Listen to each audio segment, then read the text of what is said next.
আমন্ত্রণ দীপ্ত সংবাদে আপনাদের সাথে আছি আমি ইয়াসমিন সুমনা। শুরুতেই বিআরবি কেবলস নিবেদিত ফিফা ওয়ার্ল্ড কাপ 2026।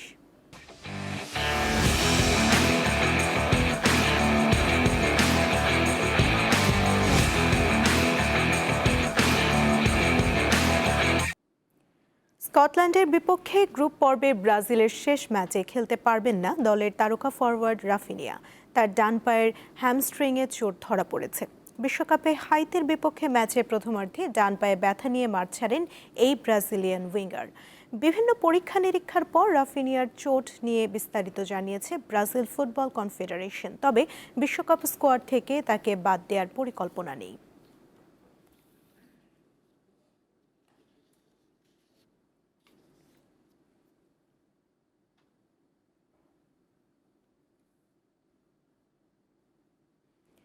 ভারতীয় বিএসএফের পুশিন চেষ্টার কারণে দেশের বিভিন্ন সীমান্তে বিজিবির সতর্ক অবস্থানে রয়েছে। এ বিষয়ে জানাতে কুড়িগ্রাম থেকে যোগ দিচ্ছেন সহকর্মী ইউনুস আলী। ইউনুস, পুশিন ঠেকাতে কুড়িগ্রাম সীমান্তে আজ বিজিবির টহল কেমন দেখছেন?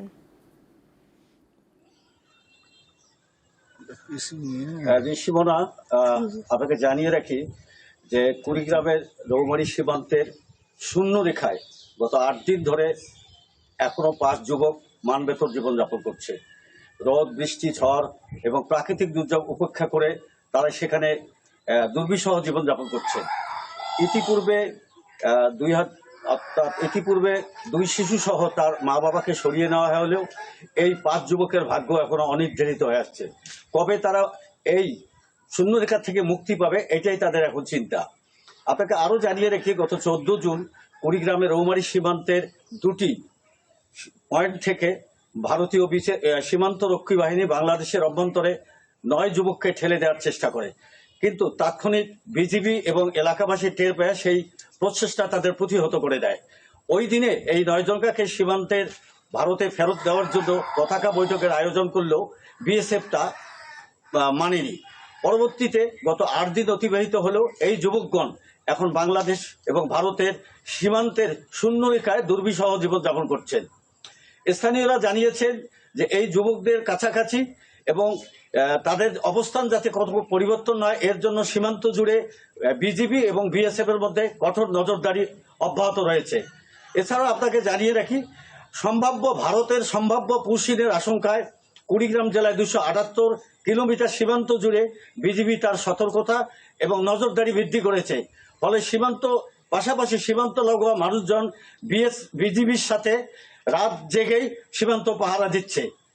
এই ছিল আমার কাছে কুড়িগ্রামের সীমান্তের সর্বশেষ অবস্থা। সুমনা। ইউনুস, ধন্যবাদ আপনাকে। সরকার প্রধান হিসেবে প্রথম বিদেশ সফরে আজ মালয়েশিয়া যাচ্ছেন প্রধানমন্ত্রী তারেক রহমান। তিনি বাংলাদেশিদের জন্য শ্রমবাজার সম্প্রসারণের উপর গুরুত্ব দেবেন। সেখান থেকে কাল যাবেন চীন। প্রধানমন্ত্রীর সফরে ঢাকা ও বেইজিংয়ের মধ্যে 15 থেকে 17টি সমঝোতা স্মারক ও চুক্তি সই হতে পারে বলে জানিয়েছেন পররাষ্ট্র সচিব। আলোচনা হবে তিস্তা প্রকল্প নিয়েও। সরকারের প্রধানমন্ত্রী পদের কর্তব্য। চলতি বছরের ফেব্রুয়ারিতে ক্ষমতা গ্রহণের পর প্রথমবারের মতো বিদেশ যাচ্ছেন প্রধানমন্ত্রী তারেক রহমান। তার সফরের প্রথম গন্তব্য মালয়েশিয়া। দেশটির প্রধানমন্ত্রীর আমন্ত্রণে রোববার বিকেলে কুয়ালালামপুরের উদ্দেশ্যে ঢাকা ছাড়বেন প্রধানমন্ত্রী। মালয়েশিয়া সফর শেষে চীনের প্রধানমন্ত্রীর আমন্ত্রণে সোমবার তারেক রহমান যাবেন বেইজিংয়ে। প্রধানমন্ত্রীর বিদেশ সফর নিয়ে শনিবার পররাষ্ট্র সচিব ব্রিফিং করেছেন। তিনি জানান, মালয়েশিয়া সফরকালে তারেক রহমান বাংলাদেশিদের জন্য সেখানকার শ্রম বাজার আরও সহজ করার পাশাপাশি দ্বিপক্ষীয় সম্পর্ক জোরদারের ওপর গুরুত্ব দেবেন। মালয়েশিয়ার মাননীয় প্রধানমন্ত্রী দাতো সেরি আনোয়ার ইব্রাহিমের আমন্ত্রণে মাননীয় প্রধানমন্ত্রী জনাব তারেক রহমান আগামী 21 থেকে 22 জুন 2026 তারিখে মালয়েশিয়ায় সরকারি সফর করবেন। আমরা নিশ্চয়ই মালয়েশিয়ার শ্রমবাজারে বাংলাদেশের আরও কর্মী নেবার জন্য অনুরোধ করব। ওই বিদেশি শ্রমিক আনার ক্ষেত্রে, এবং সেটা শুধু বাংলাদেশ নয়, বাংলাদেশ, ইন্দোনেশিয়া, পাকিস্তান, অন্যান্য সব দেশের ক্ষেত্রে যে প্রক্রিয়াটা বর্তমানে বিদ্যমান, তারা সেই পুরো প্রক্রিয়াটাকে একটা রিভিউ প্রসেসের মধ্যে নিচ্ছে। সুতরাং আমরা মনে করি যখন রিভিউ প্রসেসটা শেষ হবে তখন বাংলাদেশ অগ্রাধিকার পাবে। আমাদের তরফ থেকে তো অবশ্যই তাদের অনুরোধ করা হবে। তাছাড়া রোহিঙ্গার ক্ষেত্রে আসিয়ান এবং বিশ্বব্যাপী মালয়েশিয়া একটা আমাদের জোরালো সমর্থক। সুতরাং ওই বিষয়গুলোই আর আলোচনায় আসবে। চীন সফরে তারেক রহমান বাণিজ্য, বিনিয়োগ ও দ্বিপক্ষীয় সম্পর্ক বৃদ্ধিতে জোর দেবেন বলে জানান পররাষ্ট্র সচিব। তিস্তা তো আলোচনা হবেই বলে আমি ধারণা করি, আমরা তো তুলব সে প্রসঙ্গ। সেছাড়া অন্যান্য নদী ব্যবস্থাপনা বা ওয়াটার ম্যানেজমেন্টের ক্ষেত্র থেকে আরও আলোচনা বিস্তৃত হবে। চীনের ব্যবসায়ীদের সামনে বাংলাদেশের বিনিয়োগ পরিবেশ ও সম্ভাবনা তুলে ধরবে এবং বাংলাদেশে বিনিয়োগের জন্য আহ্বান করবে। বিকেলে চীনের গ্রেট হলে চীনের মাননীয় প্রধানমন্ত্রী his excellency mister Lee Khiang এর সাথে একটি দ্বিপাক্ষিক বৈঠকে মিলিত হবেন, যেখানে দু দেশের স্বার্থ সংশ্লিষ্ট সকল বিষয় এবং ভবিষ্যতে এই সম্পর্ক আরও কিভাবে এগিয়ে নেওয়া যায় সে বিষয়ে বিশদ আলোচনা হবে। দক্ষিণ এশিয়ার পরিবর্তিত ভূরাজনীতিতে প্রধানমন্ত্রীর বেইজিং সফর অত্যন্ত তাৎপর্যপূর্ণ।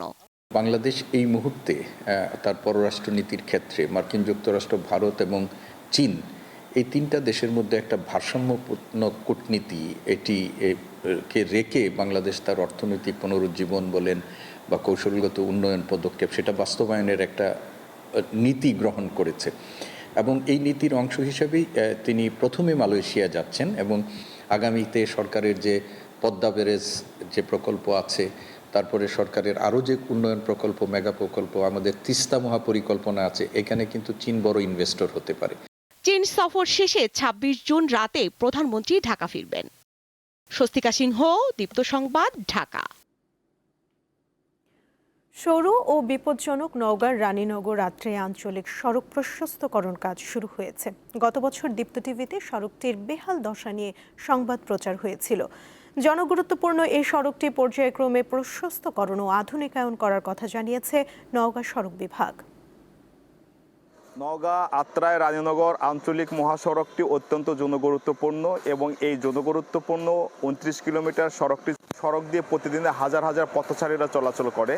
এই সড়কটি দীর্ঘদিন ছিল সরু এবং এই সড়কে শতাধিক মরণফাঁদ নামক বাঁক থাকার কারণে প্রতিনিয়তই এই সড়কে দুর্ঘটনা ঘটছে প্রাণহানি এবং অনেকেই অঙ্গহানি হয়ে পড়ছেন, যার কারণে এই সড়কটি প্রশস্তকরণের জন্য গত বছর দীপ্ত টিভিতে একটি সংবাদ প্রচারিত হয়। সে সংবাদ প্রচারিত হওয়ার পরে নওগাঁ সড়ক বিভাগ ও রানীনগর উপজেলা প্রশাসনের ঐকান্তিক প্রচেষ্টায় নওগাঁর কাঁঠালতলী মোড় থেকে রানীনগর পর্যন্ত সড়কের ২৯০০ মিটার পর্যন্ত প্রশস্তকরণের কাজ ইতিমধ্যে শুরু হয়েছে এবং সে কাজটি এখন বর্তমান চলমান রয়েছে এবং সড়কটি প্রশস্তকরণ কাজ শুরু হওয়ার কারণে এই এলাকার স্থানীয় বাসিন্দাদের এবং এই সড়কের উপর দিয়ে চলাচলকারী পথচারীদের মাঝে স্বস্তি ফিরেছে। তারা আশা করছে যে সড়কটি প্রশস্তকরণ হওয়ার পরে সহজে চলাচল করা যাবে। আগে রাস্তা সংকীর্ণ ছিল, দুর্ঘটনা ঘটছিল, হ্যাঁ রাস্তার অনেক বাঁক আছে, এই রাস্তার সংস্কার হচ্ছে, এটা ভালো একটা কাজ।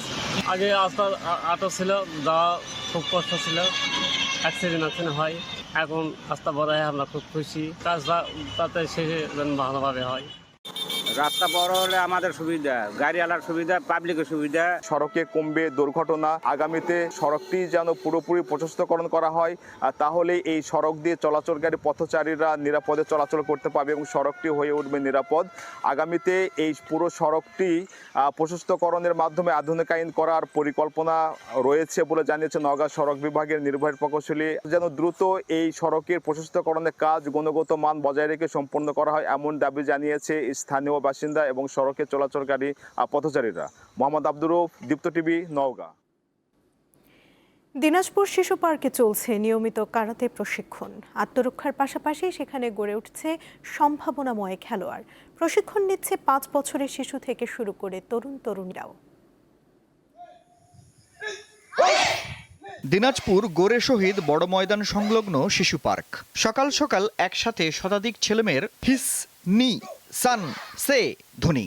কেউ সাদা, কেউ সবুজ, কেউ বা নীল ও হলুদ বেল্ট পরা। তাদের নির্দেশনা দিচ্ছেন প্রশিক্ষক। সপ্তাহে 2 দিন শুক্র ও শনিবার চলে প্রশিক্ষণ। আত্মরক্ষার পাশাপাশি কারাতে সবাইকে আত্মবিশ্বাসী করে তুলছে। এখানে সেলফ ডিফেন্স হয়, যেটা আমাদের রাস্তাঘাটে যদি কোনো বিপদ হয় ওটার জন্য আমাদের উপকারী। অ্যান্ড আমি হচ্ছে এখান থেকে যাব জাতীয় পর্যায়ে খেলার জন্য। আমি এখানে দীর্ঘ 5 বছর ধরে কারাটে শিখি। তো যদি আমাকে রাস্তাঘাটে আটকায়, আমি সেটা প্রতিরোধ করতে পারবো প্রায় 5-6 জনের মতো। যদি আমরা এটাকে জাতীয় পর্যায়ে নিতে চাই, তাহলে আমরা বিভিন্ন রকমের জাতীয় পর্যায়ে খেলতে পারি, জেলা পর্যায়ে থেকে জাতীয় পর্যায়ে খেলতে পারি, এইটা থেকে আবার ইন্টারন্যাশনালও আমরা খেলতে পারি, যেখান থেকে আমরা বাংলাদেশের মুখটা গর্ব করতে পারবো। তারপরে হচ্ছে আমাদের নিজের মা বাবাদের মুখ গর্ব করতে পারবো, আমাদের ক্লাবের মুখ গর্ব করতে পারবো। সন্তানের শারীরিক ও মানসিক বিকাশে এই প্রশিক্ষণ জরুরি বলে মনে করেন অভিভাবকরা। প্রত্যেকেরই আত্মরক্ষার জন্য একটা কৌশল অবলম্বন নেওয়া দরকার। সেহেতু আমার যেহেতু মেয়ে বাচ্চা 2 বাচ্চা এখানে শিখে, তা ওদেরকে আমি চাই যে ওরা যেন যে কোনো পরিবেশ পরিস্থিতিতে নিজেকে মোকাবেলা করতে পারে। প্রশিক্ষণের মাধ্যমে ছেলেমেয়েরা তারা তাদের নিজেদের বর্তমান পরিস্থিতিতে আত্মরক্ষা করতে পারবেন এবং সব দিক থেকে তারা নিজেদেরকে সেফ রাখতে পারবে এবং অন্যদেরকে সেফ রাখতে পারবে। কারাতে হলো এক ধরনের সাধনা, যত অনুশীলন ততই উন্নতি। আমার এখানে এখন রেজিস্টারে আছে 104 জন, আর নিয়মিত প্রশিক্ষণ নেয় প্রায় 60 থেকে 70 জন। আজকেও প্রায় 60-70 জনই আছে। তো আমার এখন একটাই মিশন, আমার এই বাচ্চারা যেন ভালোভাবে প্রশিক্ষণ নিয়ে জেলা পর্যায়ে, বিভাগীয় পর্যায়ে, জাতীয় পর্যায়ে এবং আন্তর্জাতিক পর্যায়ে যেন খেলতে যেতে পারে। এটার জন্য আমি আমাদের দিনাজপুরের মাননীয় ডিসি মহোদয়ের কাছে বিশেষভাবে অনুরোধ রাখবো, উনি যেন আমার বাচ্চার প্রতি এটা বিশেষ যত্ন রাখে। দিনাজপুরের কোমলমতি এই শিশু কিশোররা একদিন আন্তর্জাতিক অঙ্গনেও সফল হবে, এমনটাই প্রত্যাশা সবার। আফরিদ হাসান, দীপ্ত, বার্তাকক্ষ। আন্তর্জাতিক প্রসঙ্গ। যুক্তরাষ্ট্র ও ইরানের মধ্যে সমঝোতা স্মারক সইয়ের পর এবার পরবর্তী পদক্ষেপ হিসেবে আজ সুইজারল্যান্ডে 2 দেশের বৈঠক অনুষ্ঠিত হবে। শনিবার এক বিবৃতিতে এই তথ্য জানিয়েছে পাকিস্তানের পররাষ্ট্র মন্ত্রণালয়। যুক্তরাষ্ট্রের সঙ্গে প্রাথমিক চুক্তি নিয়ে আলোচনা করতে এরই মধ্যে সুইজারল্যান্ডে পৌঁছেছে ইরানের প্রতিনিধি দল। যুক্তরাষ্ট্র ও ইরানের পাশাপাশি মধ্যস্থতাকারী দেশ কাতার ও পাকিস্তানের প্রতিনিধিরাও এই আলোচনায় যোগ দেবেন। তেহরান সতর্ক করেছে, আলোচনায় লেবাননের বিষয়ে গুরুত্ব দিয়ে সমাধানের উদ্যোগ না নিলে আলোচনায় কোনো অগ্রগতি হবে না। এদিকে লেবাননে হামলা চালিয়ে ইসরায়েল যুদ্ধবিরতি লঙ্ঘন করেছে এই অভিযোগ এনে হরমুজ প্রণালী বন্ধ করে দিয়েছে ইরান। অবশ্য তেহরান হরমুজ বন্ধ করার পর লেবাননের নতুন করে হামলা না চালানোর নির্দেশ দিয়েছেন ইসরায়েলের প্রধানমন্ত্রী বেনিয়ামিন নেতানিয়াহু।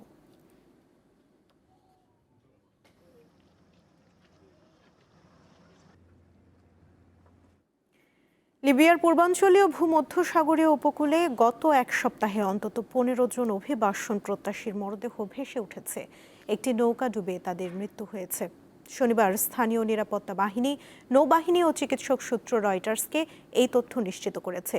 মরদেহগুলো মিশর সীমান্ত সংলগ্ন শহর তাবরুকের উপকূলের বিভিন্ন স্থান থেকে উদ্ধার করা হয়েছে। নৌবাহিনীর একটি সূত্র জানিয়েছে, উপকূল থেকে 10 জনকে জীবিত উদ্ধার করা হয়েছে।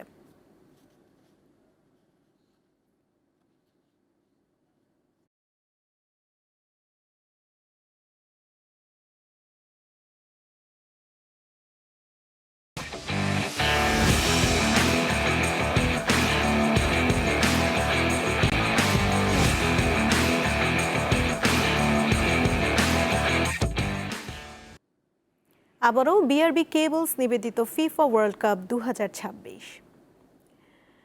বৃহস্পতিবার স্কটল্যান্ডের বিপক্ষে মাঠে নামবে ব্রাজিল। হাইতির বিপক্ষে 3-0 গোলের দাপুটে জয় তাদের সমর্থকদের মাঝে চলছে বাঁধভাঙা উল্লাস। নেচে গেয়ে সমর্থকরা অভিনন্দন জানান খেলোয়াড়দের। ভক্তদের প্রত্যাশা, হেক্সা জয়ের মিশনে আর কোনো ভুল করবে না আনচেলত্তির শিষ্যরা। যুক্তরাষ্ট্রের ফিলাডেলফিয়া চলছে সাম্বা ডান্স। হাজারো মাইলের দূরে সাও পাওলো পাকাইম্বু স্টেডিয়ামে ফ্যান ফেস্টে চলছে ব্রাজিলিয়ান সমর্থকদের উল্লাস। ম্যাথিউস কুনা জোড়া গোলের পাশাপাশি ভিনিসিয়াস জুনিয়র করেন একটি গোল। হাইতির বিপক্ষে জয়ে এমন উৎসব যুক্তরাষ্ট্রের ডালাস ও টাইমস স্কয়ারেও দেখা গেছে ব্রাজিল ভক্তদের মাঝে। চমৎকার ম্যাচ জিতে পরের পর্বের খেলা নিশ্চিত করেছে আমরা। এই ফলাফল খেলোয়াড়দের বিশ্বাসকে আরো দৃঢ় করেছে। প্রথম ম্যাচে ড্র করার পর হাইতির বিপক্ষে জয় যেন হলুদ জার্সি সমর্থকদের নান্দনিক ফুটবলে জয়গান। এই জয়ের ফলে কার্লো আনচেলত্তির দল গ্রুপ সিতে 4 পয়েন্ট পেয়েছে। আগামী বুধবার মায়ামিতে স্কটল্যান্ডের বিপক্ষে গ্রুপ পর্বের শেষ ম্যাচের আগে গোল পার্থক্যে এগিয়ে থাকবে ব্রাজিল। এই জয়টা প্রত্যাশিতই ছিল। হাইতিও খুব ভালো দল, এখন সময় সামনে এগিয়ে চলার। ভিনিদের বলবো, চলো জয়ের পথে এগিয়ে যাই। এই জয়টি আমাদের পুরো দলের জন্য অনেক গুরুত্বপূর্ণ। সামনে আমাদের আরেকটি ম্যাচ রয়েছে স্কটল্যান্ডের বিপক্ষে, সেখানেও জয়ের ধারাবাহিকতা থাকা প্রয়োজন। হাইতির বিপক্ষে জয়ের রেশ কাটতে না কাটতে ব্রাজিলের কোচ কার্লো আনচেলত্তি নিশ্চিত করেন 25 জুন স্কটল্যান্ডের বিপক্ষে ম্যাচে সেলেসাও মূল একাদশে ফিরছেন নেইমার জুনিয়র। তাতে ভক্ত সমর্থকদের মাঝে আনন্দের মাত্রা আরও বেড়েছে। মোহাম্মদ হাসিব, দীপ্ত স্পোর্টস। এই ছিল এখনকার মতো। পরবর্তী সংবাদ দুপুর 2টায় দেখার আমন্ত্রণ রইল। এছাড়া আরও তথ্য পেতে যুক্ত থাকুন দীপ্ত ডিজিটাল প্ল্যাটফর্মের সাথে। ধন্যবাদ সবাইকে।